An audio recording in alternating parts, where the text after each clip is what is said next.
حضرت مولانا ربیع الحق صاحب بنگلہ دیش والے بعد نماز مغرب 11 مارچ 2021 سالانہ عالمی تبلیغی جو ڈرائیو ان میں بیان فرما رہے ہیں۔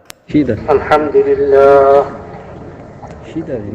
لله نحمده ونستعينه ونستغفره ونؤمن به ونتوكل عليه ونعوذ بالله من شرور أنفسنا ومن سيئات أعمالنا من يهد الله فلا مضل له ومن يضلله فلا هادي له ونشهد أن لا إله إلا الله وحده لا شريك له ونشهد أن سيدنا ونبينا ومولانا محمدا عبده ورسوله أرسله بالحق بشيرا ونذيرا وداعيا إلى الله بإذنه وسراجا منيرا وصلى الله تعالى عليه وعلى آله وأصحابه وبارك وسلم تسليما كثيرا كثيرا أما بعد فأعوذ بالله من الشيطان الرجيم بسم الله الرحمن الرحيم من عمل صالحا من ذكر أو أنثى وهو مؤمن فلنحيينه حياة طيبة ولنجزينهم أجرهم بأحسن ما كانوا يعملون وقال الله تعالى قل هذه سبيلي أدعو إلى الله على بصيرة أنا ومن اتبعني وسبحان الله وما أنا من المشركين صدق الله مولانا العظيم قال رسول الله صلى الله عليه وسلم إن في الجسد لمضغة إذا صلحت صلح الجسد كله وإذا فسدت فسد الجسد كله ألا وهي القلب أو كما قال عليه الصلاة والسلام۔ میرے محترم دوستو، بزرگوں، بھائیوں، اللہ جل جلالہ و منوالہ کو اپنے بندوں سے بے حد محبت ہے، پیار ہے۔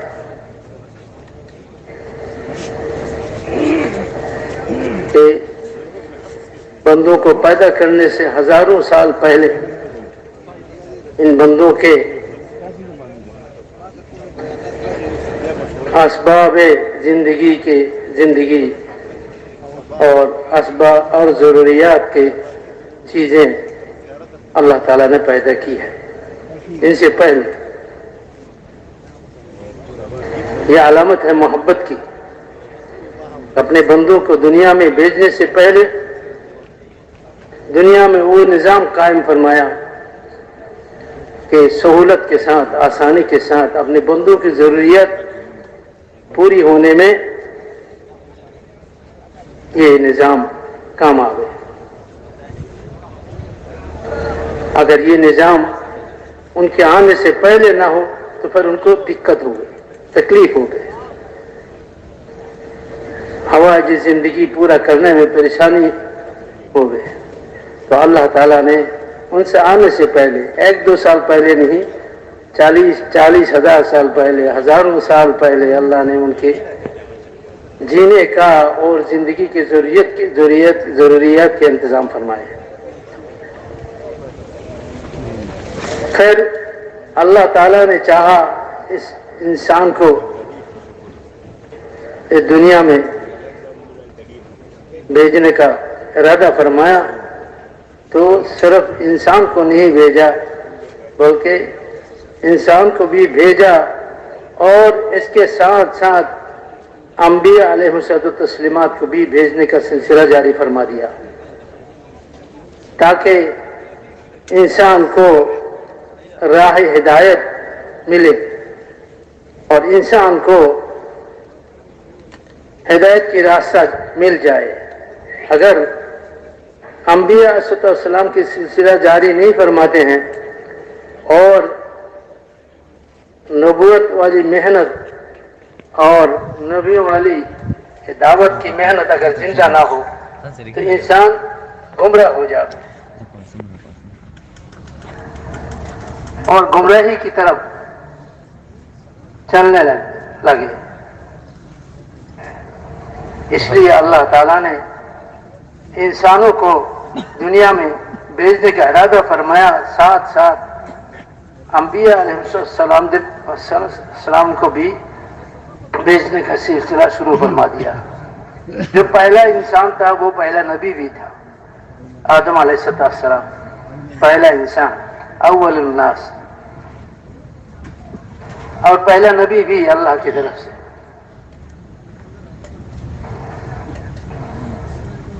کہ اللہ تعالیٰ کو اپنے بندوں سے بے حد محبت ہے اور پیار ہے.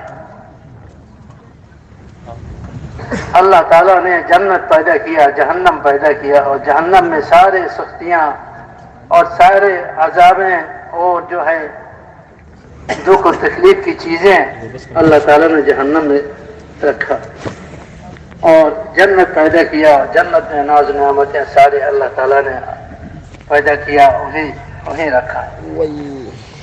جہنم اس لیے پیدا نہیں کیا کہ بندوں کو جہنم میں ڈالا جائے، اس لیے نہیں، بلکہ ڈرانے کے لیے کہ بندے جہنم کی عذاب اور سختیاں اور ان کے دکھ و تکلیف کے احوال سن کر وہ ڈرے اور اللہ کی اطاعت کرے اور اللہ کے حکم مان کر چلے. ماں کو بچے سے پیار ہوتا ہے، محبت ہوتا ہے، تو ماں کبھی کبھی ان پر سختی کرتا ہے. جیسے کڑوی دوا پینے کے لیے جو ڈاکٹر نے دیا ہے، وہ بیمار ہے، وہ نہیں پینا چاہتا ہے، تو ماں سختی کرتا ہے، انہیں دھمکاتا ہے، اور کبھی مارنا بھی پڑتا ہے، مار بھی دیتا ہے کہ کھاؤ جلدی سے، یہ کھاؤ گے تو تم جو ہے یعنی تندرست ہو جاؤ گے، صحت یاب ہو جاؤ گے، کھاؤ. تو یہ محبت ہے، محبت کی وجہ سے ایسے کرتا ہے ماں، اور مارتا بھی ہے تاکہ ان کو آرام مل جاوے، بچے کو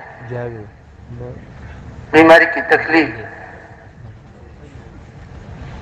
سے بچ جاوے. اس طرح میرے بھائی اور بزرگوں، اللہ تعالیٰ نے نبیوں کا سلسلہ جاری فرمایا، اور نبیوں کی اللہ تعالیٰ براہ راست ان کی تربیت فرمائی دعوت کی محنت پر، اور ان کے دلوں میں امت کی درد اور محبت اور غم پیدا کی، تاکہ محبت کے ساتھ، شفقت کے ساتھ انسانوں میں چل پھر کر ان کو اللہ کی طرف دعوت دیں، اور ان کی طرف سے جو ایذائیں، جو تکلیفیں آویں ان کو برداشت کریں، اور پیار و محبت کے ساتھ لوگوں کو اللہ کے عذاب سے ڈرائیں. یا ایھا المدثر قم فانذر ربک فکبر، کہ محبت کے ساتھ ڈرائیے میرے بندوں کو،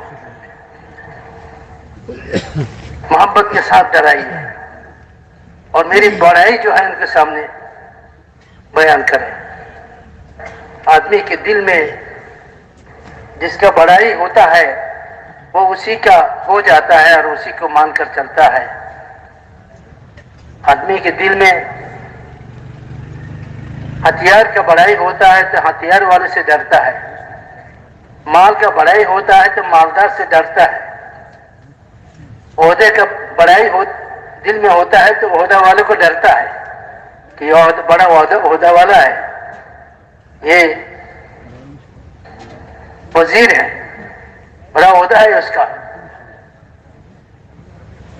تو اس سے ڈرتے ہیں. اللہ تعالیٰ فرماتے ہیں میرے بندوں کو مجھ سے ڈرائیے، اور میری بڑائی جو ہے آپ میری بندوں کو آپ سنائیں، تاکہ ان کے دل میں میرا بڑائی پیدا ہو جائے، اور جب میرا بڑائی پیدا ہو جائے گا تو مجھے ڈرنے لگے گا، اور میرا ڈر جو ہے ان کو ہدایت کی راہ پر لائے گا.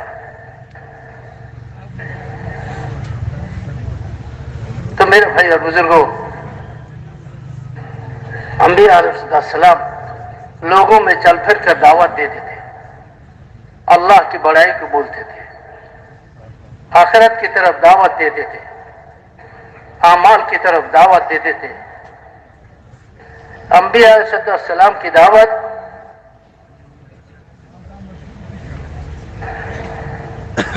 اسباب سے اعمال کی طرف ہوتا تھا اور دنیا سے آخرت کی طرف ہوتا تھا، اور مخلوق سے خالق کی طرف ہوتا تھا۔ تو اللہ بڑا ہے، اللہ خالق ہے، یہ آسمان اور زمین کے پیدا کرنے والا تنہا اللہ ہے، اور جتنی چیزیں ہیں پوری دنیا میں پھیلی ہوئی، ذرات سے لے کر پہاڑ تک، زمین سے لے کر آسمان تک، اور قطرے سے لے کر سمندر تک، ان سارے چیزوں کا بنانے والا تنہا اللہ کی ذات عالی ہے۔ وہ اپنی قدرت سے ان تمام چیزوں کو پیدا کیا ہے۔ وہ رب ہے سارے جہان کا، پالنے والا ہے سارے جہان کا، تمام مخلوقات کو وہ تنہا پالتے ہیں، ان کی تمام ضروریات کو پوری فرماتے ہیں۔ وہ اللہ جو کسی کا محتاج نہیں اور ہر چیز اس کا محتاج ہے۔ تمام دنیا کے تمام چیزیں اگر ایک ساتھ ہو جاوے، کچھ نہیں کر سکتا سوائے اللہ کے ارادے کے اور حکم کے۔ کوئی نفع نہیں پہنچا سکتا کسی کو، اور کوئی نقصان نہیں پہنچا سکتا کسی کو سوائے اللہ کے حکم کے۔ اور اللہ تعالیٰ وہ ذات ہے جو جب چاہے کسی کو نقصان پہنچا دے، جب چاہے کسی کو نفع پہنچا دے۔ وہ نافع ہے، وہ دار ہے، نفع پہنچانے والا ہے، نقصان پہنچانے والا ہے، وہ اللہ کی ذات ہے۔ تم اللہ کی مان کر اور اللہ کو مان کر زندگی گزارو تو کامیاب ہو جاؤ گے، دنیا میں بھی آخرت میں بھی۔ وہ کامیابی کیا ہے؟ تو اللہ تعالیٰ تمہیں آخرت میں جنت عطا فرمائیں گے، اور ہمیشہ کی لازوال زندگی، ناز و نعمت والی زندگی، اور ہر قسم کے آرام اور عزت کی زندگی اللہ تعالیٰ تمہیں عطا فرمائیں گے۔ اللہ کو مان کر چلو اور اللہ کی مان کر چلو، اور اللہ تعالیٰ نے ہمیں نبی بنا کر بھیجا ہے اور تمہارے لیے نمونہ بنا کر بھیجا ہے کہ تم ہماری زندگی دیکھو اور ہمیں دیکھ کر چلو۔ ہم جو جیسے چلنے کہیں ویسے چلو، اپنی عقل سے راستہ اختیار مت کرو، کیونکہ ہم اللہ کی طرف سے علم لے کر آئے ہیں جس میں تمہارے لیے رہنمائی ہے۔ تم اس علم کے مطابق چلو، اپنی سمجھ کے مطابق نہیں۔ اگر اس علم کے مطابق چلو گے جو میں لے کے آیا ہوں اللہ کی طرف سے، تو تم کامیاب ہو جاؤ گے۔ دنیا میں بھی تمہیں کامیابی ملے گی، اور دنیا کی کامیابی یہ ہے کہ جس حال میں بھی ہو، چاہے بیمار کی حالت میں، چاہے صحت کی حالت میں، چاہے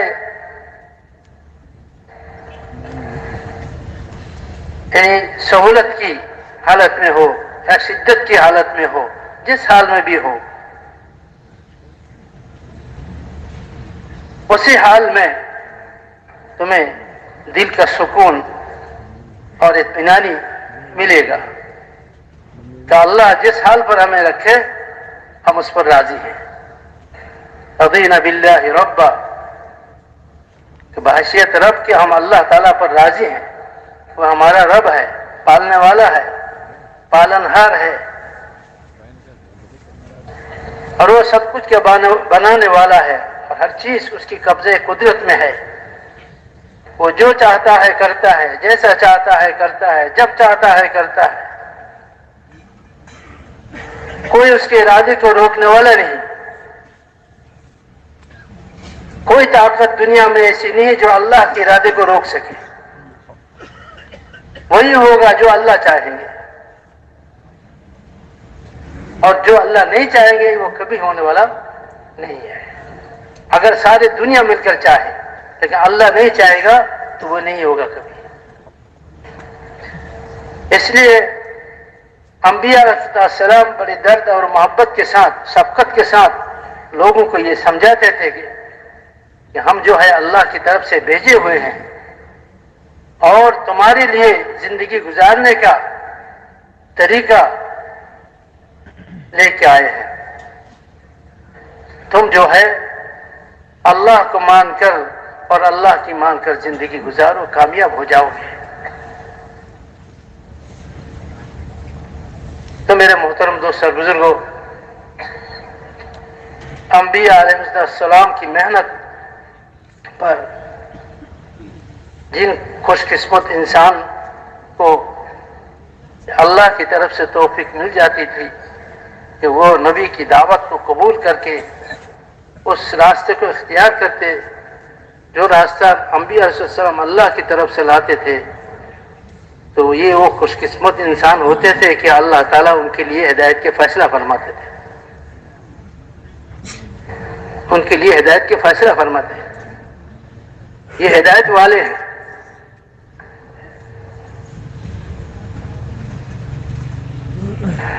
اور اللہ صحیح راستے پر چلنا ان کے لیے آسان فرما دیتے ہیں، اور اللہ صحیح راستے کی رہنمائی فرماتے ہیں۔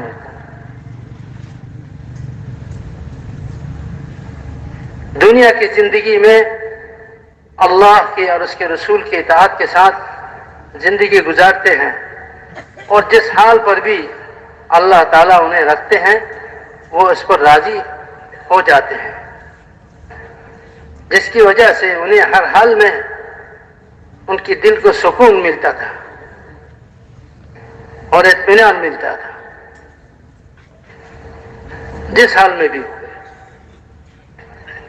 اس لیے میرے بھائی اور بزرگوں، یہ سلسلہ آدم علیہ السلام سے لے کر حضور اکرم صلی اللہ علیہ وسلم تک نبیوں کے آنے کا یہ سلسلہ جاری رہا، اور انبیاء علیہ السلام کی دعوت کی برکت سے لوگ ہدایت پاتے تھے اور لوگوں کو ہدایت ملتے تھے، اور لوگ ہدایت پر چلنے والے بنتے تھے، اور دنیا میں اللہ کی اطاعت اور بندگی قائم ہوتا تھا، زندہ ہوتا تھا، اور دنیا سے ظلم و ستم اور دنیا سے ہر قسم کے فساد اور خرابیاں دور ہو جاتی تھی۔ اندھیرا جو اور ظلمت، گمراہی کی اندھیرا اور ظلمت اس ہدایت والی محنت کے ذریعہ دور ہو جاتی تھی، اور لوگوں کے وہ نورانی زندگی ملتا تھا جس زندگی پر چلنے کی وجہ سے انہیں یہ سمجھ میں آ جاتے تھی کہ یہ زندگی ظلمت والی زندگی ہے، اور یہ زندگی ہدایت والی اور نورانی زندگی ہے، اور یہ زندگی سکون کا ہے، اور یہ زندگی اطمینان کا زندگی ہے، یہ محبت والی زندگی ہے، یہ جو ہے عدل و انصاف والی زندگی ہے۔ وہ انسان سمجھ لیتے تھے، اور پھر وہ عدل و انصاف والی زندگی کی طرف اور سکون و محبت والی زندگی کی طرف چلنے لگتے ہیں۔ تو پھر سماجی زندگی میں اور اپنی گھریلو زندگی میں اور اپنی شہری زندگی میں لوگوں کے ساتھ ملنا جلنا جو ہوتا تھا وہ محبت کی بنیاد پر ہوتا تھا، اور وہ جو ہے نا انصاف کی بنیاد پر ہوتا تھا۔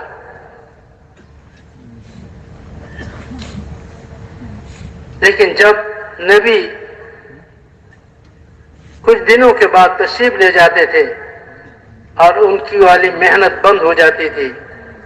امت کے ذمہ وہ محنت نہیں ہوتا تھا بلکہ نبیوں کے ذمہ ہوتا تھا دعوت کی محنت.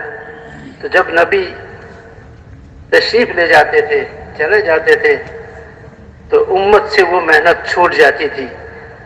اور اس محنت کے چھوٹ جانے کے نتیجے میں یہ ہوتا تھا کہ نبیوں والا زندگی اطاعت والی بندگی والی زندگی یا دھیرے دھیرے مٹ جاتا تھا.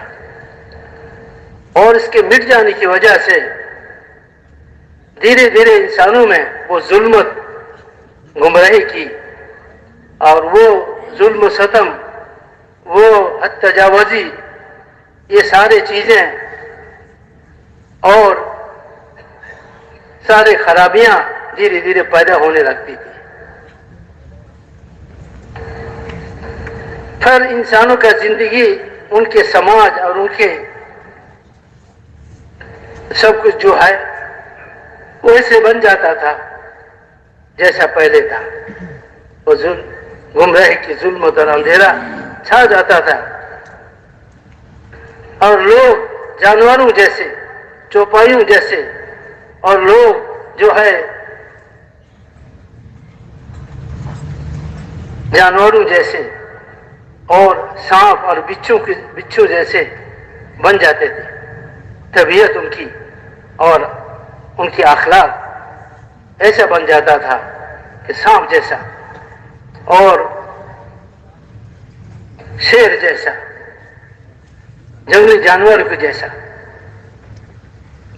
آپس میں ظلم و ستم حد تجاوزی یہ سارے ہوتے تھے. تو میرے بھائی اور بزرگوں پھر اللہ تعالیٰ انسانیت پر رحم فرما کر کسی نہ کسی نبی کو اللہ تعالیٰ مبعوث فرماتے. وہ نبی آ کر پھر انسانوں میں محنت شروع فرماتے دعوت کی. فضا اور ماحول کی تبدیلی میں دعوت کی دخل بہت زیادہ ہے. دعوت سے ماحول بدلتا ہے، فضا بدل جاتی ہے دعوت سے. تو جب نبی آتے اور آ کر دعوت شروع کر دیتے، دعوت کی محنت شروع کرتے تھے تو دعوت کی محنت کی برکت سے پھر جو ہے فضا میں تبدیلی آنی شروع ہوتی تھی، ماحول بدلنے لگتی تھی. لوگوں میں خیر کی طرف بھلائی کی طرف چلنے کا وہ عادت پیدا ہو جاتا تھا. لوگ بھلائی کی طرف چلنے لگتے تھے، خیر کی طرف چلنے لگتے تھے، اچھائی کی طرف چلنے لگتے تھے. اس طرح یہ سلسلہ نبیوں کے آنے کا ایک بعد دیگرے انبیاء، ہزاروں انبیاء علیہ السلام، لاکھوں انبیاء علیہ السلام تشریف لائے اور محنت فرمائے. اور سب سے آخر میں حضرت محمد مصطفیٰ صلی اللہ علیہ وسلم تشریف لائے جس پر اللہ تعالیٰ نے نبوت کو ختم فرمایا اور نبیوں کے آنے کی سلسلہ ختم فرمایا. اور ختم نبوت کی بنا پر اللہ تعالیٰ نے یہ دعوت والی محنت اس امت کو عطا فرمائی کہ اب قیامت تک کوئی نبی آنے والا نہیں، یہ امت اس محنت کو کرے گی، اس کی ذمہ داری اٹھائے گی. اس کے مرد بھی، اس کی عورتیں بھی، اس کے بچے بوڑھے جوان سب، اس کے تاجر اور زراعت پیشہ والا، کاشتکار، عہدے والے اور اس کے جو ہے حکمران جو حاکم ہوتے ہیں وہ سب کے سب حضور صلی اللہ علیہ وسلم کی امتی ہونے کی باعث وہ بھی ذمہ دار ہے اس میں محنت کی. ان کو بھی ذمہ داری ہے کہ اس محنت کو سنبھالے اور اس محنت میں اپنا جان اور مال لگائے. جس طرح انبیاء علیہ السلام شفقت کے ساتھ، محبت کے ساتھ امت پر اپنا جان و مال لگاتے تھے، اپنے آپ کو کھپاتے تھے اور اپنے سب کچھ اس راستے میں لگاتے تھے اور اپنی جان کو مال کو بے قیمت کر دیتے تھے۔ یہ امت کے ہر فرد مسلم کلمہ پڑھنے والا جو یہ کہے کہ میں اللہ کو مانتا ہوں اور حضرت محمد صلی اللہ علیہ وسلم کو آخری نبی مانتا ہوں، تو اس کی ذمہ ہے یہ قل ھذہ سبیلی ادعو الی اللہ علی بصیرۃ انا ومن اتبعنی اے ومن آمن بی، جو اللہ اور اس کے رسول پر ایمان رکھتے ہیں اس کی ذمہ ہے یہ۔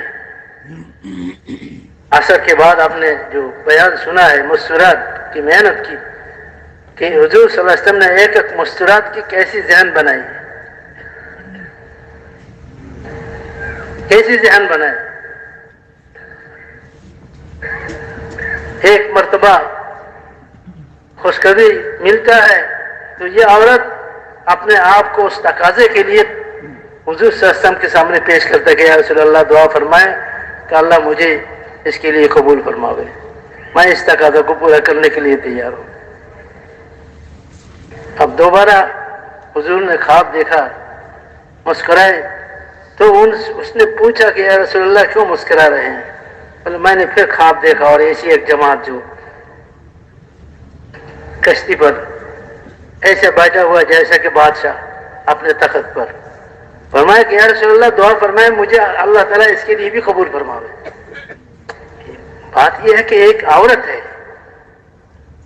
کہ دوبارہ وہ یہ چاہ رہا ہے کہ یہ موقع بھی مجھے مل جائے، تو حضور نے اپنی محنت سے صحابہ کرام کے مردوں کی، عورتوں کی، بوڑھے بچوں کی ایسی تربیت کی کہ اطراف مدینے کے اطراف سے لوگ آتے تھے، مردیں عورتیں دین سیکھنے کے لیے مدینہ میں آتے تھے، مدینہ منورہ میں، تو رسول اللہ صلی اللہ علیہ وسلم ان کو تقسیم کر دیتے تھے مدینہ کے انصاروں کے گھروں میں۔ جو مرد ہوتے ہیں ان کو مسجد میں رکھ دیتے ہیں اور جو عورتیں ہوتے تھے ان کو جو ہے گھروں میں عورتوں کے پاس بھیج دیتے تھے۔ تو مدینہ کی عورتیں اس تقاضے کو پورا کرتے تھے کہ ان آنے والوں کی تعلیم اور ان کی تربیت اور ان کے کھانے پینے کی انتظام، مہمان نوازی اور ان کی دینی تربیت کرتے تھے۔ پھر ہفتہ 10 دن کے بعد رسول اللہ صلی اللہ علیہ وسلم ان سے امتحان بھی لیتے تھے کہ بھائی کتنا سیکھا ہے انہوں نے دین، ان کے پاس رہا۔ مردوں سے حضور صلی اللہ علیہ وسلم پوچھتے تھے، عورتوں سے پوچھتے تھے۔ جب حضور کو یہ پتہ چلتا تھا کہ اتنی علم انہیں حاصل ہو گئی ہے جو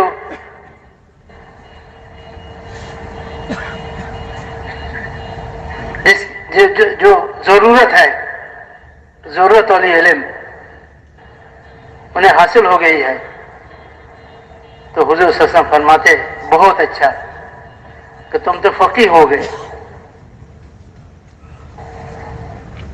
اگر کچھ کمی پاتے تو کسی دوسرے کے پاس پھر ان کو دے دیتے ذمے کہ اس پر محنت کرو، ان کو دین سکھاؤ۔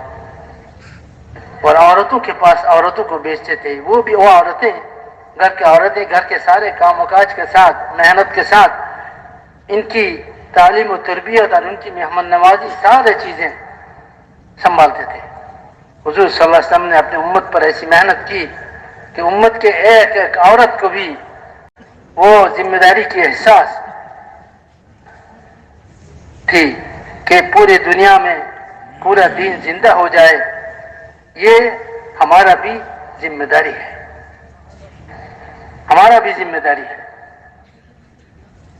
صحابہ کی عورتیں وہ بھی پوری دنیا کو سوچتے تھے کہ کس طرح اللہ کا کلمہ پوری دنیا میں زندہ ہو جاوے، اللہ کا دین پوری دنیا میں زندہ ہو جاوے۔ اس کے لیے اپنے مردوں کو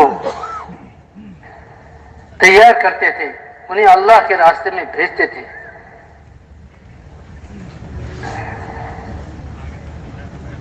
اور اپنی جان، اپنے مال اللہ کے راستے میں لگے اللہ کے دین کے لیے اور دنیا والوں کو ہدایت مل جاوے اور دنیا والے جو ہے گمراہی کے ظلمت سے نکل کر وہ ہدایت کی نورانی زندگی میں آ جاوے، اس کے لیے مرد جیسے اپنے آپ کو ذمہ دار سمجھتے تھے اور سوچتے تھے، فکر کرتے تھے، محنت کرتے تھے، عورتیں بھی اس طرح سوچتے تھے۔ تو اس لیے میرے بھائی اور بزرگوں، یہ سارے کے سارے تو پرانے حضرات ہیں، پرانوں کی مجمع ہے۔ حضرت مولانا سعید احمد خان صاحب رحمۃ اللہ ایک مرتبہ بنگلہ دیش میں تشریف لائے، پرانوں کا جوڑ تھا، تو فرمایا کہ بھائی پرانے تو اصل میں صحابہ تھے، پرانے اصل میں صحابہ تھے کہ وہ صفات والے تھے۔ پرانے کا معنی صفات والا، پرانا باعتبار اوقات کے یہ مطلوب نہیں، مطلوب ہے کہ پرانے باعتبار صفات کے۔ جو دعوت میں آدمی پرانا ہوتا چلا جاتا ہے تو وہ صفات میں آگے بڑھتا چلا جاتا ہے، ایمان میں، یقین میں، اللہ اور اس کے رسول کی محبت میں، اور اللہ کے ساتھ تعلق،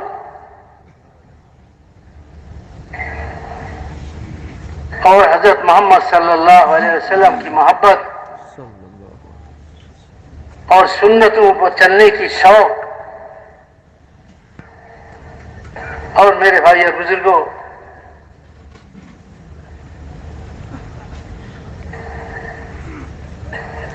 علم،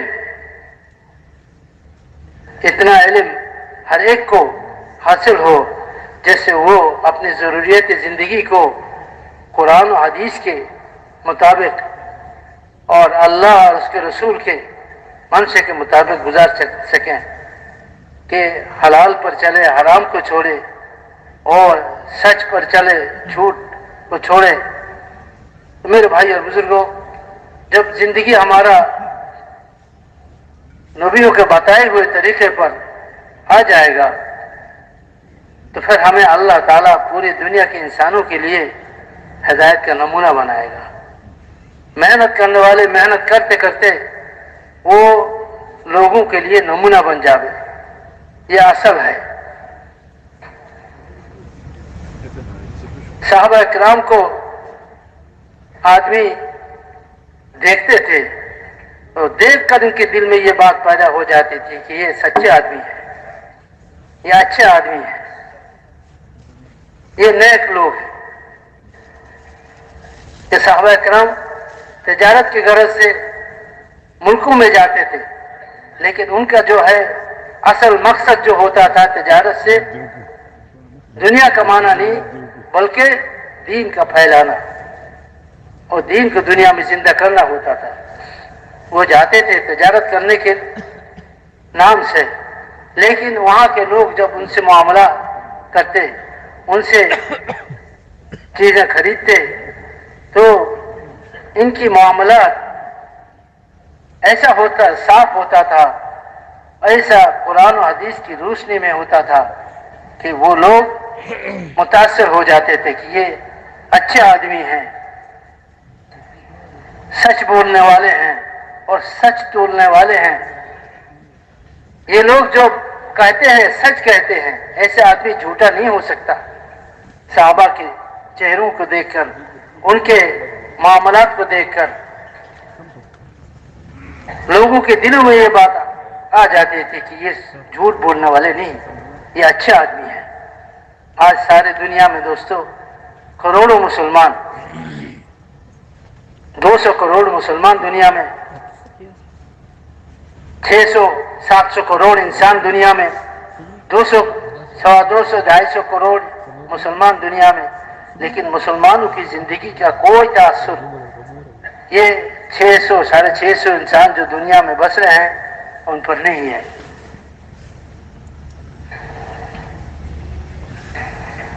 اس لیے میرے محترم دوستو بزرگوں، اس محنت کے ذریعہ ہمیں اپنے آپ کو نمونہ بنانی ہے۔ 4 مہینہ 40 دن یہ تو ایک عنوان ہے، ایک ترتیب ہے محنت کا. یہ مقصد نہیں ہے, مطلوب نہیں ہے. محنت سے جو مقصد ہے وہ دین زندہ ہو جائے پوری دنیا میں. دنیا کے بسنے والے ہر انسان کو ایمان مل جاوے, ہدایت مل جاوے, اور دنیا کے بسنے والے ہر انسان جہنم کی آگ سے بچ جاوے اور جنت انہیں مل جاوے. اس کا جو فکر اور سوچ ہو, اس سوچ اور فکر کے ساتھ ہم اپنے کاروبار میں, اپنے گھروبار میں اور اپنی مشاغل میں چل رہے ہیں, لیکن ہمارے دل کا یہ سوچ ہو, فکر ہو کہ میں حضور صلی اللہ علیہ وسلم کی امتی ہوں, اور دنیا بھر کے سارے دنیا کے انسانوں کو اللہ کی طرف بلانا اور انہیں ایمان کی طرف لانا, ہدایت کی طرف لانا, اور انہیں جہنم کی آگ سے بچانا, اور انہیں جو ہے جنت کے راستے پر لانا, یہ ہماری ذمہ داری ہے. اور جب اس کا تقاضا ہمارے سامنے آوے تو اس وقت جس شغل میں بھی میں ہوں گا تو اس شغل کو چھوڑ کر اس تقاضے کو پورے کرنا یہ میرا ذمہ داری ہے. جب ہم لوگ اس سطح پر محنت کرتے کرتے پہنچ جائیں گے, پھر اللہ تعالی ہمیں دنیا کے انسانوں کی ہدایت کے لیے ذریعے بنائیں گے, اور ہمارے معاملات, ہمارے کاروبار, ہماری آپس کی تعلقات اور رشتہ داری اور آپس کی رہن سہن, یہ سارے چیزیں دوسروں کی ہدایت کے لیے ذریعہ بن جائے گا. ہم تجارت کریں گے تجارت, لیکن یہ تجارت دوسرے کی ہدایت کے لیے ذریعہ بنے گا.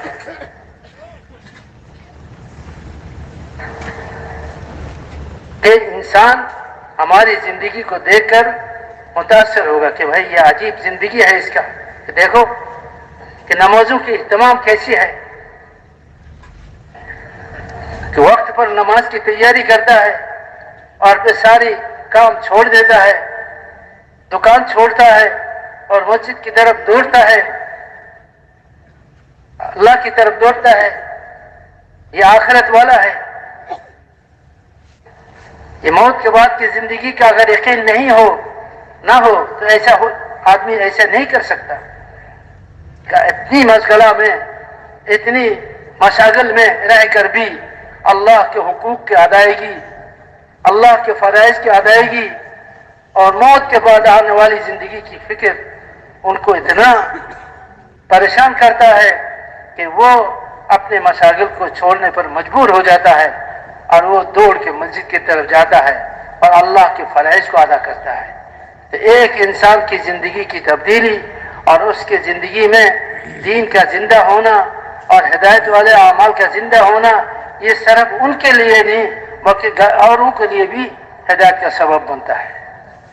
اس لیے میرے محترم دوست اور بزرگوں, ہم اس کی نیتیں کریں, ارادے کریں کہ ہمیں جو ہے اس محنت کے ذریعہ نمونہ بننی ہے پوری دنیا کے لیے, اور پوری دنیا میں ہمیں جانا ہے, اور پوری دنیا کی ساری تقاضے ہمیں پورا کرنا ہے. تقاضا پورا کرانے والا کون ہے؟ اللہ ہے. اللہ پورا کرائے گا. ہماری ذمہ داری ہے نیت اور ارادہ کرنا اور اللہ سے مانگنا. دن بھر ہم محنت کریں گے, رات کو ہم اللہ سے مانگیں گے. یہ صحابہ اکرام دن بھر میدان جہاد میں گھوڑے پر سوار ہوتے تھے اور دین کے تقاضے پورے کرتے تھے اور اپنے جان اور مال کی بازی لگاتے تھے, اور جب رات ہوتا تھا تو مسلح پر کھڑے ہو جاتے تھے اور اللہ کے سامنے روتے تھے, گڑ گڑاتے تھے, روتے تھے, اور اپنی ہدایت اور پوری امت کی ہدایت اللہ سے مانگتے تھے. پھر اللہ تعالیٰ ان کی محنت کو, ان کی قربانی کو ذریعہ بنا کر, ان کی رونے دھونے کو ذریعہ بنا کر اللہ تعالیٰ لوگوں انسانوں کی ہدایت کے فیصلے فرماتے تھے, اور لوگ جو ہے اسلام میں داخل ہو جاتے تھے. اذا جاء نصر اللہ والفتح, ارأیت الناس يدخلون فی دین اللہ افواجا، کہ فوج کے فوج لوگ افواجا، فوج در فوج لوگ اسلام میں داخل ہو جاتے ہیں۔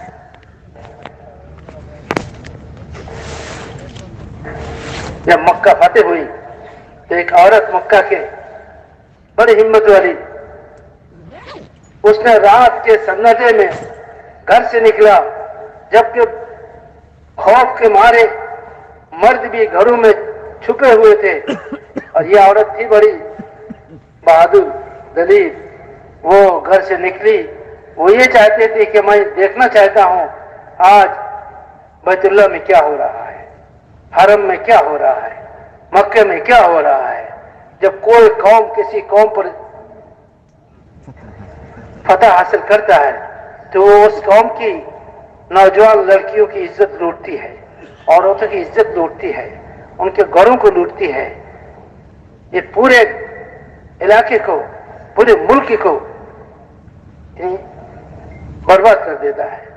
میں دیکھنا چاہتا ہوں کہ یہ وہ مسلمان ہیں جو 13 سال کا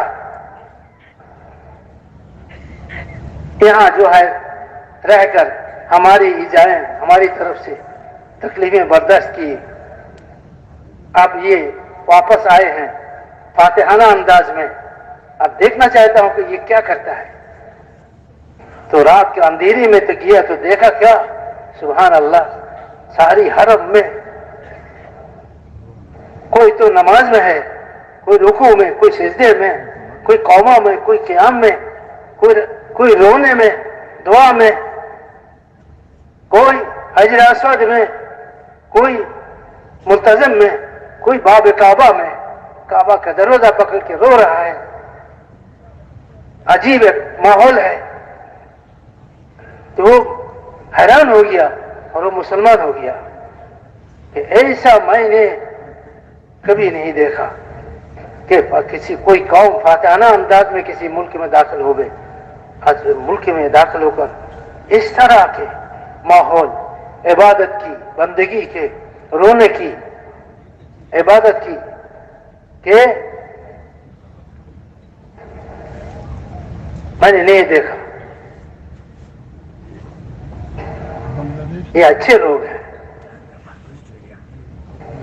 تو میرے محترم دوستوں بزرگوں، جب ہماری زندگی بدل جائے گی انشاءاللہ دعوت کے ذریعہ، اور اللہ کے ساتھ ہمارا تعلق پیدا ہو جائے گا، آخرت کا فکر ہم میں پیدا ہو جائے گا، اور حضور صلی اللہ علیہ وسلم کی سنت والی زندگی ہماری زندگی کے ہر شعبے میں زندہ ہو جائے گا، شریعت والی زندگی ہر شعبے میں زندہ ہو جائے گا، اور تقوی و طہارت والی زندگی ہم میں پیدا ہو جائے گا، اور جو ہے دوستو انصاف و عدل کی زندگی ہم میں پیدا ہو جائے گا، کہ ہماری دعوت کی محنت صرف چلے 3 چلوں کے زندے کرنے کے لیے نہیں ہے، بلکہ ہمارے زندگی میں مکمل دین کو زندہ کرنے کے لیے ہے، ہماری زندگی کے ہر شعبے میں مکمل دین زندہ ہو جائے، اس کے لیے ہے یہ دعوت والی محنت۔ یہ کارگزاری میں جو سنا جا رہا تھا، بڑا مجھے بہت اچھا لگا، یہ کہ اس محنت کے ذریعہ ساتھیوں میں حلال و حرام کی تحقیقات اور میراث کے مسائل میں علماء سے پوچھ کر بہنوں کا حقوق ادا کرنا، لڑکیوں کا اچھے سے اچھے خاندانوں میں بھی آج جو ہے یہ ظلم ہوتا ہے کہ لڑکیوں کو اور عورتوں کو جو ہے ان کے حقوق سے محروم کیا جاتا ہے۔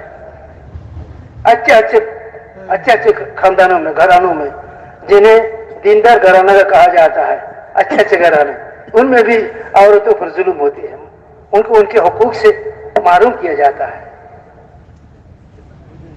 ہماری دعوت کی محنت صرف 6 نمبر کی مذاکرے اور صرف یہ 4 مہینہ چلے اور ملکوں کا سفر اور یہ سارے بس ایسی نہیں، بلکہ ہمارے اس محنت سے ہم یہ چاہتے ہیں جو حاجی صاحب رحمۃ اللہ علیہ فرمایا کرتے تھے، پورا دین پوری دنیا میں زندہ ہو جائے اور زندگی کے ہر شعبے میں دین زندہ ہو جائے۔ ہم اس محنت کے ذریعے یہ چاہتے ہیں اس کے لیے میرے بھائی اور بزرگوں نیتیں کرنا ہے، ارادے کرنا ہے، اور دنیا کے 4 سمتوں میں اور پوری دنیا میں پھیلنا ہے ہمیں اور جانا ہے. اپنی ذات سے لے کر دنیا کے اخیر تک جو انسان ہے ان کی ہدایت ہمیں مطلوب ہے. اس محنت دنیا کے اخیر تک کی دن کو ہم محنت کر رہے ہیں. اپنے محلوں میں، مسجدوں میں ماحول بنانے کی محنت کر رہے ہیں، کیونکہ ماحول میں چلنا آسان ہوتا ہے لوگوں کے لیے. جو جس ماحول میں ہوتا ہے اسی کا وہ ہو جاتا ہے. ماحول میں چلنا آسان ہوتا ہے. بازاری ماحول میں آپ کو چیزوں کا ملنا بازار سے آسان ہے. وہ بازاری ماحول ہے. ہر دکان میں کچھ نہ کچھ چیزیں ضرورت کی ہوتی ہے، تو آپ بازار میں جاویں تو آپ کو مل جائے گا وہ سامان. حضور صلی اللہ علیہ وسلم نے مدینہ منورہ میں وہ ماحول بنایا، صحابہ کو محنت میں لگائے اور ماحول ایسے بنائے کہ مدینہ منورہ میں لوگ آ کر دین حاصل کرتے تھے، دین کی سمجھ حاصل کرتے تھے، دین کی محنت سیکھتے تھے. صحابہ کرام مسجد میں آتے تھے طالب بن کر، متعلم بن کر، سیکھنے کی نیت سے. مسجد میں تعلیم کے حلقے لگتے تھے، حلال و حرام کی مذاکرے ہوتے تھے. وہ علم سیکھتے تھے. مسجد میں اللہ کے ذکر کے حلقے لگتے تھے.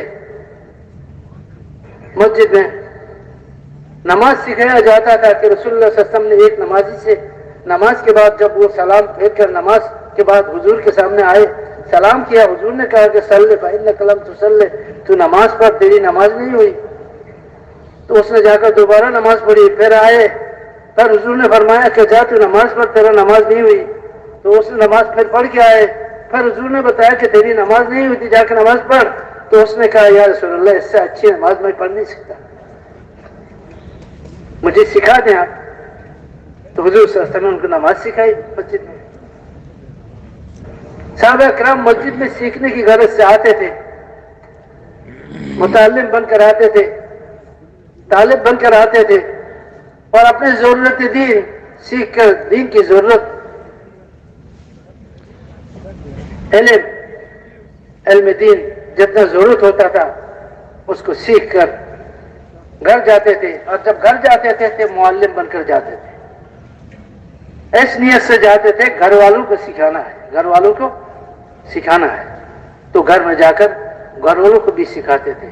اور جب تک اپنے محلے میں رہتے تھے دائی بن کر رہتے تھے. جب تک اپنے محلے میں رہتے تھے دائی بن کر رہتے تھے، دعوت دیتے تھے، دعوت کے تقاضے پورے کرتے تھے. اور جب اللہ کے راستے میں نکلتے تھے تو مجاہد بن کر نکلتے تھے، اپنا جان کا بازی لگاتے تھے اللہ کے راستے میں. تو میرے بھائی اور بزرگوں، اس کے لیے جو ہے ارادے فرمائے اور ہمتیں فرمائے کہ ہمیں بھی پوری دنیا میں اس محنت کو لے کر اور دین کے تقاضوں کو لے کر جانا ہے اور پوری دنیا میں ہمیں پھیلنا ہے. تیار ہے بھائی؟ اس لیے ارادے فرمائے جی. اللہ بڑا ہے، اللہ خالق ہے، یہ خالق ہے، یہ آسمان اور زمین کے پیدا کرنے والا تنہا اللہ ہے. اور جتنی چیزیں ہیں پوری دنیا میں پھیلی ہوئی، ذرات سے لے کر پہاڑ تک، زمین سے لے کر آسمان تک، اور قطرے سے لے کر سمندر تک، ان ساری چیزوں کا بنانے والا تنہا اللہ کی ذات عالی ہے. وہ اپنی قدرت سے ان تمام چیزوں کو پیدا کیا ہے. وہ رب ہے سارے جہان کا، پالنے والا ہے سارے جہان کا. تمام مخلوقات کو وہ تنہا پالتے ہیں، ان کی تمام ضروریات کو پوری فرماتے ہیں. وہ اللہ جو کسی کا محتاج نہیں اور ہر چیز اس کا محتاج ہے. تمام دنیا کی تمام چیزیں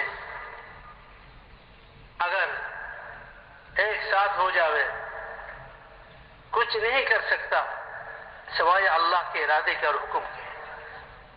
کوئی نفع نہیں پہنچا سکتا کسی کو اور کوئی نقصان نہیں پہنچا سکتا کسی کو سوائے اللہ کے حکم کے. اور اللہ تعالی وہ ذات ہے جو جب چاہے کسی کو نقصان پہنچا دے، جب چاہے کسی کو نفع پہنچا دے. وہ نافع ہے، وہ دار ہے، نفع پہنچانے والا ہے، نقصان پہنچانے والا ہے. وہ اللہ کی ذات ہے. تم اللہ کی مان کر اور اللہ کو مان کر زندگی گزارو تو کامیاب ہو جاؤ گے، دنیا میں بھی آخرت میں بھی. وہ کامیابی کیا ہے؟ تو اللہ تعالیٰ تمہیں آخرت میں جنت عطا فرمائیں گے اور ہمیشہ کی لازوال زندگی، ناز و نعمت والی زندگی اور ہر قسم کے آرام اور عزت کی زندگی اللہ تعالیٰ تمہیں عطا فرمائیں گے. اللہ کو مان کر چلو اور اللہ کی مان کر چلو. اور اللہ تعالیٰ نے ہمیں نبی بنا کر بھیجا ہے اور تمہارے لیے نمونہ بنا کر بھیجا ہے کہ تم ہماری زندگی دیکھو اور ہمیں دیکھ کر چلو. ہم جو جیسے چلنے کا ہے ویسے چلو.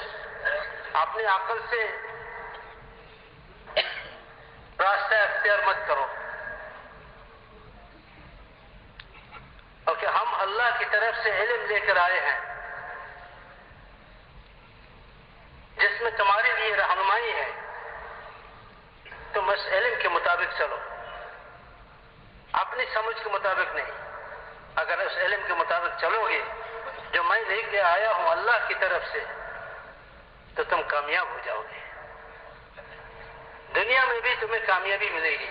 دنیا کی کامیابی یہ ہے کہ جس حال میں بھی ہو، چاہے بیمار کی حالت میں، چاہے صحت کی حالت میں، چاہے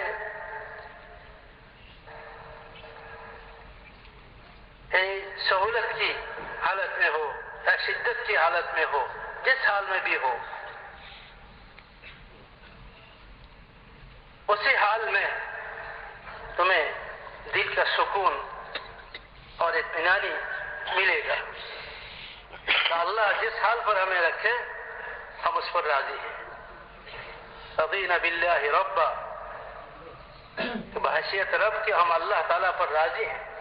وہ ہمارا رب ہے، پالنے والا ہے، پالنہار ہے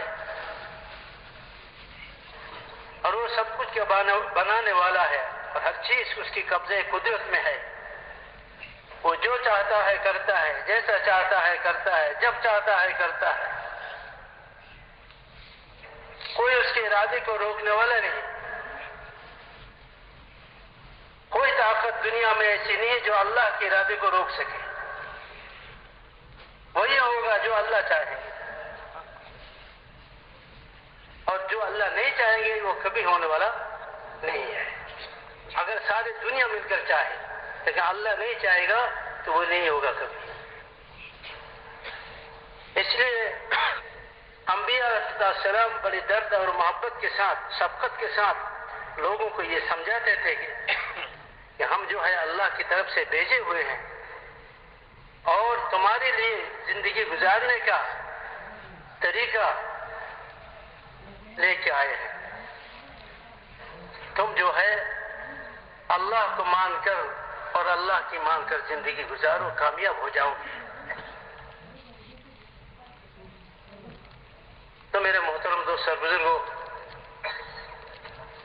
انبیاء علیہ السلام کی محنت پر جن خوش قسمت انسان کو اللہ کی طرف سے توفیق مل جاتی تھی کہ وہ نبی کی دعوت کو قبول کر کے اس راستے کو اختیار کرتے جو راستہ انبیاء علیہ السلام اللہ کی طرف سے لاتے تھے، تو یہ وہ خوش قسمت انسان ہوتے تھے کہ اللہ تعالیٰ ان کے لیے ہدایت کے فیصلہ فرماتے تھے. ان کے لیے ہدایت کے فیصلہ فرماتے ہیں. یہ ہدایت والے ہیں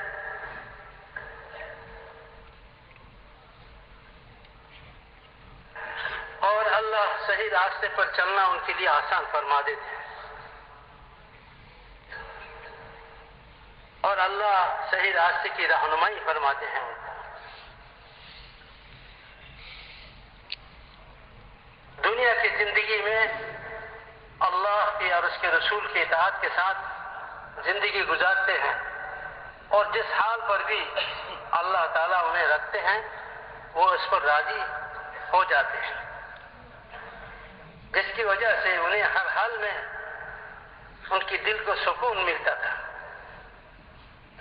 اور اطمینان ملتا تھا، جس حال میں بھی۔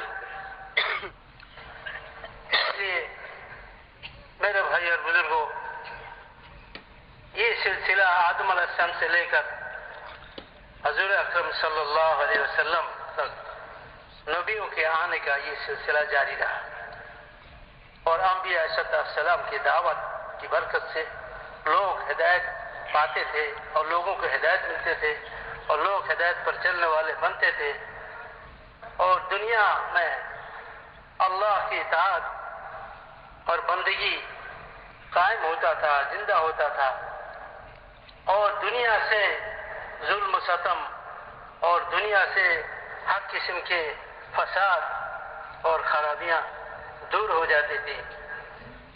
اندھیرا جو اور ظلمت، گمراہی کی اندھیرا اور ظلمت اس ہدایت والی محنت کے ذریعہ دور ہو جاتی، اور لوگوں کے وہ نورانی زندگی ملتا تھا، جس زندگی پر چلنے کی وجہ سے انہیں یہ سمجھ میں آ جاتے تھی کہ یہ زندگی ظلمت والی زندگی ہے، اور یہ زندگی ہدایت والی اور نورانی زندگی ہے، اور یہ زندگی سکون کا ہے، اور یہ زندگی اطمینان کا زندگی ہے، یہ محبت والی زندگی ہے، یہ جو ہے عدل و انصاف والی زندگی ہے۔ وہ انسان سمجھ لیتے تھے، اور پھر وہ عدل و انصاف والی زندگی کی طرف اور سکون و محبت والی زندگی کی طرف چلنے لگتے ہیں۔ تو پھر سماجی زندگی میں اور اپنی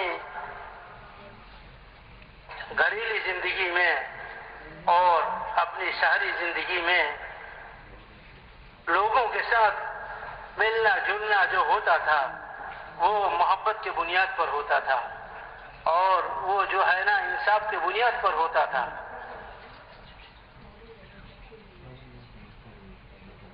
لیکن جب نبی کچھ دنوں کے بعد تشریف لے جاتے تھے اور ان کی والی محنت بند ہو جاتی تھی، امت کے ذمہ وہ محنت نہیں ہوتا تھا، بلکہ نبیوں کے ذمہ ہوتا تھا دعوت کی محنت۔ تو جب نبی تشریف لے جاتے تھے، چلے جاتے تھے، تو امت سے وہ محنت چھوٹ جاتی تھی، اور اس محنت کے چھوٹ جانے کے نتیجے میں یہ ہوتا تھا کہ نبیوں والا زندگی، اطاعت والی بندگی والی زندگی یہ دھیرے دھیرے مٹ جاتا تھا، اور اس کے مٹ جانے کی وجہ سے دھیرے دھیرے انسانوں میں وہ ظلمت، گمراہی کی اور وہ ظلم و ستم، وہ حد تجاوزی، یہ ساری چیزیں اور سارے خرابیاں دھیرے دھیرے پیدا ہونے لگتی تھی۔ پھر انسانوں کا زندگی، ان کے سماج اور ان کے سب کچھ جو ہے ویسے بن جاتا تھا جیسا پہلے تھا، وہ گمراہی کی ظلمت اور اندھیرا چھا جاتا تھا، اور لوگ جانوروں جیسے، چوپایوں جیسے، اور لوگ جو ہے جانوروں جیسے اور سانپ اور بچھو جیسے بن جاتے تھے۔ طبیعت ان کی اور ان کی اخلاق ایسا بن جاتا تھا کہ سانپ جیسا اور شیر جیسا، جنگلی جانور کے جیسا، آپس میں ظلم و ستم حتی جواجی یہ سارے ہوتے تھے. تو میرے بھائی اور بزرگوں، پھر اللہ تعالیٰ انسانیت پر رحم فرما کر کسی نہ کسی نبی کو اللہ تعالیٰ مبعوث فرماتے. وہ نبی آ کر پھر انسانوں میں محنت شروع فرماتے دعوت کی.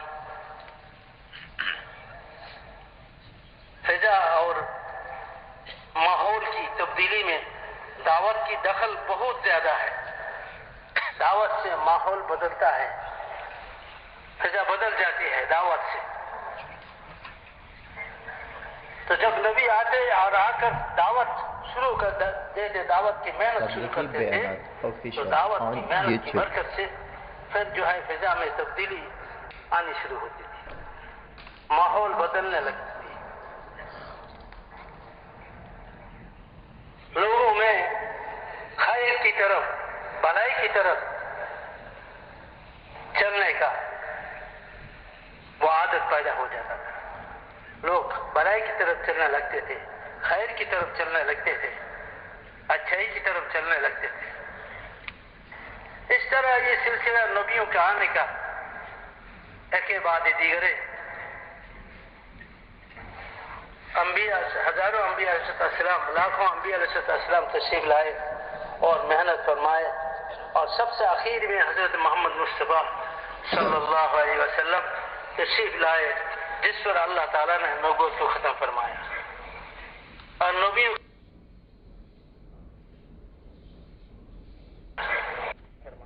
کو ختم فرمایا اور نبیوں کے آنے کی سلسلہ ختم فرمایا. اور ختم نبوت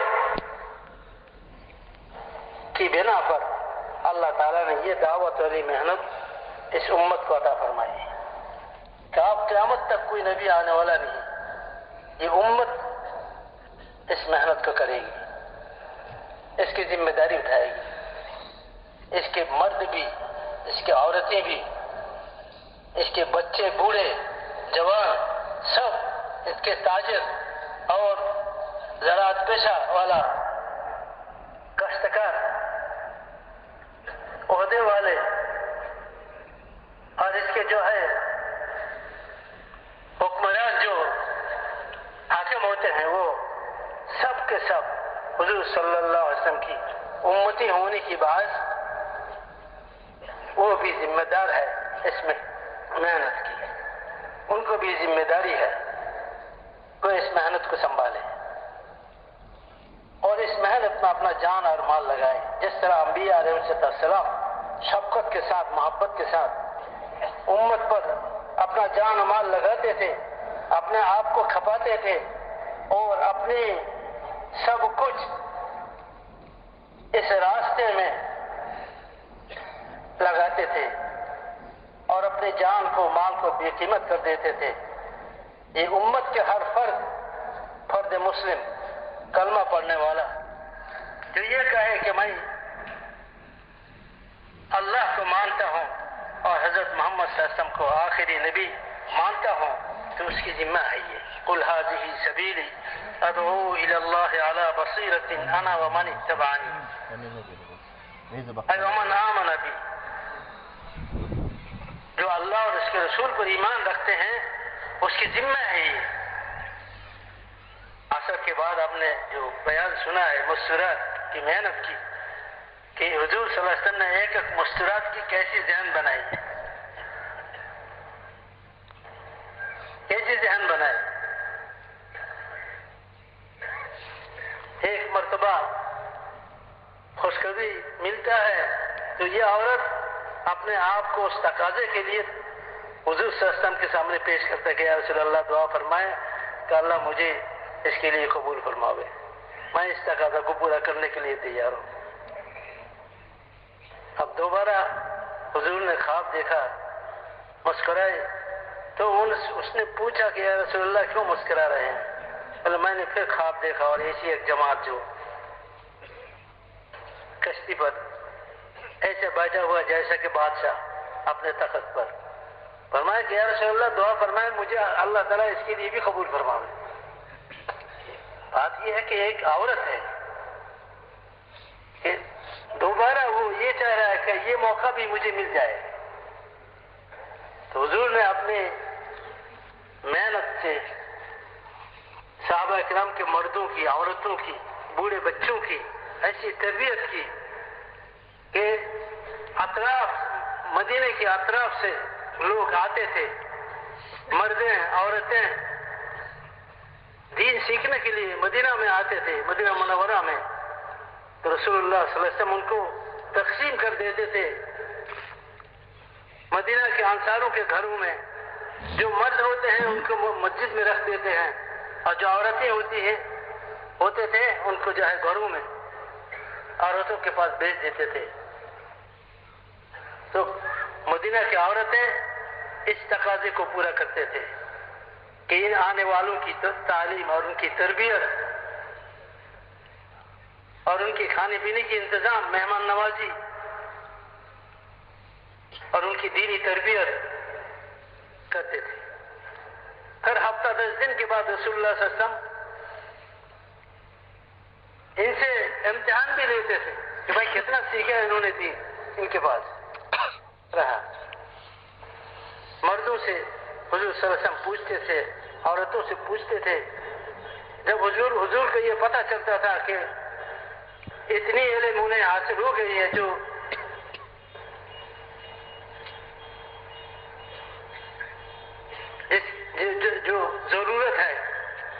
ضرورت والی علم انہیں حاصل ہو گئی ہے، تو حضور صلی اللہ علیہ وسلم فرماتے بہت اچھا کہ تم تو فقیہ ہو گئے. اگر کچھ کمی پاتے تو کسی دوسرے کے پاس پر ان کو دے دیتے ذمے کہ اس پر محنت کرو، ان کو دین سکھاؤ.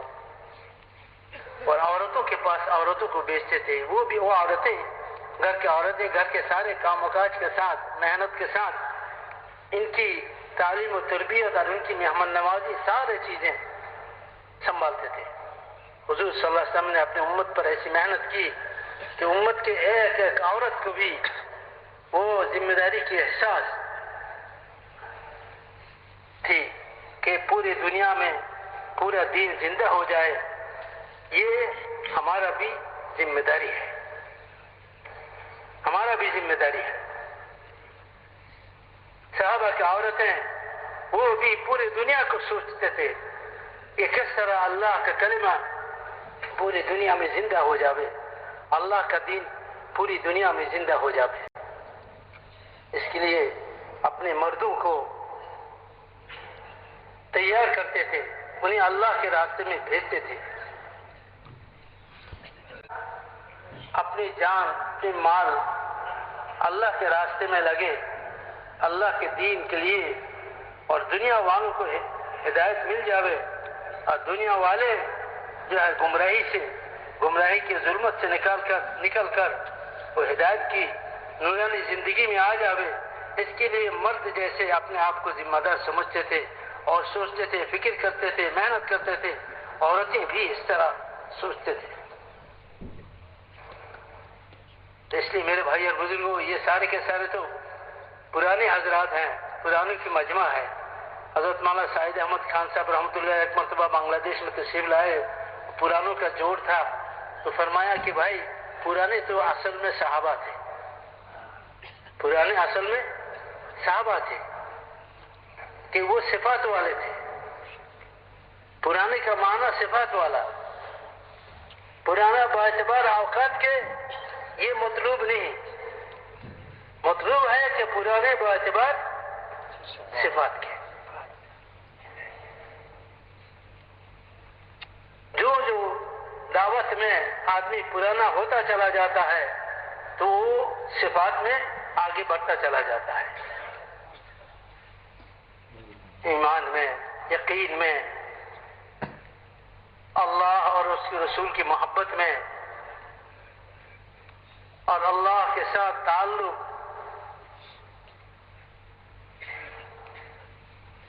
اور حضرت محمد صلی اللہ علیہ وسلم کی محبت اور سنتوں پر چلنے کی شوق. اور میرے بھائی اور بزرگوں،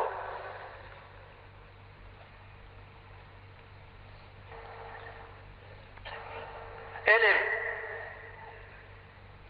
اتنا علم ہر ایک کو حاصل ہو جیسے وہ اپنی ضروریت زندگی کو قرآن و حدیث کے مطابق اور اللہ اور اس کے رسول کے منشے کے مطابق گزار سکیں، کہ حلال پر چلے، حرام کو چھوڑے، اور سچ پر چلے، جھوٹ کو چھوڑے۔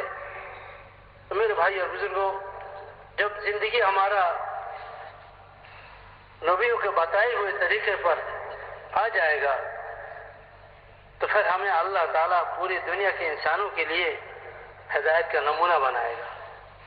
محنت کرنے والے محنت کرتے کرتے وہ لوگوں کے لیے نمونہ بن جاوے، یہ اصل ہے۔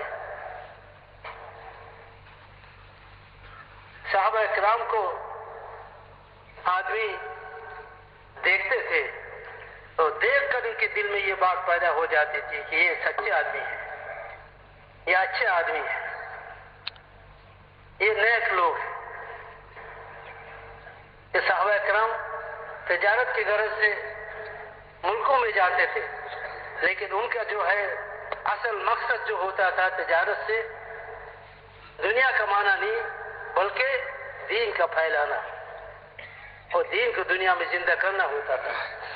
وہ جاتے تھے تجارت کرنے کے نام سے، لیکن وہاں کے لوگ جب ان سے معاملہ کرتے، ان سے چیزیں خریدتے تو ان کی معاملات ایسا ہوتا، صاف ہوتا تھا، ایسا قرآن و حدیث کی روشنی میں ہوتا تھا کہ وہ لوگ متاثر ہو جاتے تھے کہ یہ اچھے آدمی ہیں، سچ بولنے والے ہیں اور سچ تولنے والے ہیں۔ یہ لوگ جو کہتے ہیں سچ کہتے ہیں، ایسے آدمی جھوٹا نہیں ہو سکتا۔ صحابہ کے چہروں کو دیکھ کر، ان کے معاملات کو دیکھ کر لوگوں کے دلوں میں یہ بات آ جاتی تھی کہ یہ جھوٹ بولنے والے نہیں، یہ اچھے آدمی ہیں۔ آج سارے دنیا میں دوستو کروڑوں مسلمان، 200 کروڑ مسلمان دنیا میں، 600 700 کروڑ انسان دنیا میں، 200 سوا 200 250 کروڑ مسلمان دنیا میں، لیکن مسلمانوں کی زندگی کا کوئی تاثر یہ 600 650 انسان جو دنیا میں بس رہے ہیں ان پر نہیں ہے۔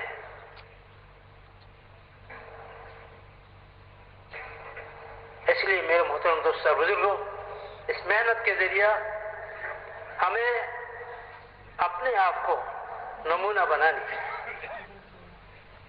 4 مہینہ یہ مقصد نہیں ہے، مطلوب نہیں ہے۔ محنت سے جو مقصد ہے وہ دین زندہ ہو جائے پوری دنیا میں، دنیا کے بسنے والے ہر انسان کو ایمان مل جاوے، ہدایت مل جاوے، اور دنیا کے بسنے والے ہر انسان جہنم کی آگ سے بچ جاوے اور جنت انہیں مل جاوے۔ اس کا جو فکر اور سوچ ہو، اس سوچ اور فکر کے ساتھ ہم اپنے کاروبار میں، اپنے گھروبار میں اور اپنی مشاغل میں چل رہے ہیں، لیکن ہمارے دل کا یہ سوچ ہو، فکر ہو کہ میں حضور صلی اللہ علیہ وسلم کی امتی ہوں اور دنیا بھر کے سارے دنیا کے انسانوں کو اللہ کی طرف بلانا اور انہیں ایمان کی طرف لانا، ہدایت کی طرف لانا اور انہیں جہنم کی آگ سے بچانا اور انہیں جو ہے جنت کے راستے پر لانا، یہ ہماری ذمہ داری ہے۔ اور جب اس کا تقاضا ہمارے سامنے آوے اس وقت جس شغل میں بھی میں ہوں گا تو اس شغل کو چھوڑ کر اس تقاضے کو پورے کرنا یہ میرا ذمہ داری ہے۔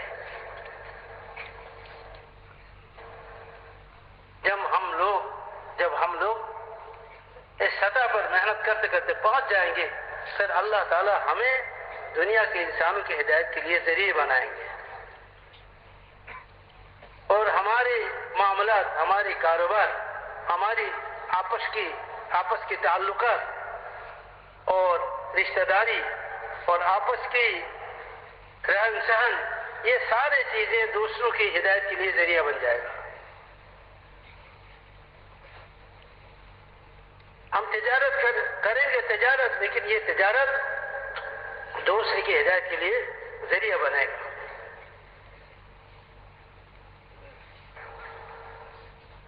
کہ انسان ہماری زندگی کو دیکھ کر متاثر ہوگا کہ بھائی یہ عجیب زندگی ہے اس کا. دیکھو کہ نمازوں کی اہتمام کیسی ہے، کہ وقت پر نماز کی تیاری کرتا ہے اور پھر ساری کام چھوڑ دیتا ہے، دکان چھوڑتا ہے اور مسجد کی طرف دوڑتا ہے، اللہ کی طرف دوڑتا ہے. یہ آخرت والا ہے. یہ موت کے بعد کی زندگی کا اگر یقین نہیں ہو نہ ہو تو ایسا آدمی ایسا نہیں کر سکتا کہ اتنی مشغلہ میں اتنی مشاغل میں رہ کر بھی اللہ کے حقوق کی ادائیگی، اللہ کے فرائض کی ادائیگی اور موت کے بعد آنے والی زندگی کی فکر ان کو اتنا پریشان کرتا ہے کہ وہ اپنے مشاغل کو چھوڑنے پر مجبور ہو جاتا ہے اور وہ دوڑ کے مسجد کی طرف جاتا ہے اور اللہ کے فرائض کو ادا کرتا ہے. تو ایک انسان کی زندگی کی تبدیلی اور اس کی زندگی میں دین کا زندہ ہونا اور ہدایت والے اعمال کا زندہ ہونا، یہ صرف ان کے لیے نہیں بلکہ اوروں کے لیے بھی ہدایت کا سبب بنتا ہے.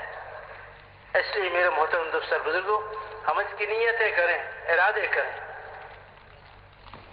کہ ہمیں جو ہے اس محنت کے ذریعہ نمونہ بننی ہے انشاءاللہ پوری دنیا کے لیے، اور پوری دنیا میں ہمیں جانا ہے انشاءاللہ.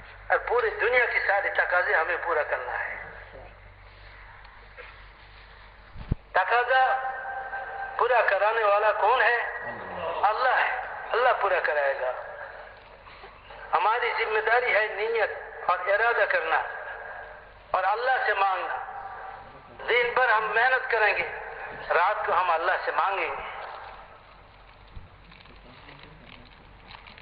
کہ صحابہ اکرام دن بھر میدان جہاد میں گھوڑے پر سوار ہوتے تھے اور دین کے تقاضے پورے کرتے تھے اور اپنے جان اور مال کی بازی لگاتے تھے، اور جب رات ہوتا تھا تو مسلح پر کھڑے ہو جاتے تھے